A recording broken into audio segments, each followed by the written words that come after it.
And that should set off the first alarm bell, because if Singapore really wanted to send a message about the scale of Israeli brutality, the story is overwhelmingly Gaza. That is not to minimise the atrocities in the West Bank at all, but to apply sanctions there and not where the overwhelming Israeli threat is, just begs for questions, doesn't it? That's what the ICJ has been ruling on since January of last year. Gaza is where the obliteration has taken place. Gaza is where children have starved because aid was blocked. Gaza is where nearly every major humanitarian institution has been saying that international law has been shredded in real time. And Singapore said practically nothing beyond the routine statements every state issues when it wants to signal concern but avoid consequences. So the question that sits right at the centre of this is, why was Gaza off limits to Singapore for 2 years? And why is the West Bank suddenly safe for them to criticise?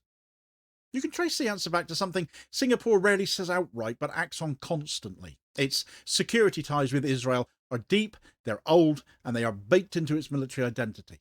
Singapore's early defence structures were built with Israeli assistance. Training doctrine, surveillance systems, cyber support, all of that has history, continuity, and bureaucratic weight. When you've relied on a state that long in matters of military development, you don't casually turn around and start sanctioning its officials or its military leadership.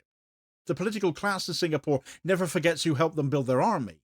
And you can see that in the way their statements have been framed since the start of the Gaza genocide. Always balanced, always procedural, always we support Israel's right to self-defense, paired with we urge restraint.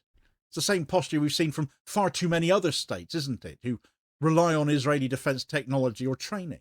Criticism limited to humanitarian cost, praise reserved for Israel's security needs, and a sudden quiet whenever the ICJ steps in and calls what Israel is doing genocide, or potential plausible genocide. Singapore couldn't afford to anger Israel, therefore, and so it didn't.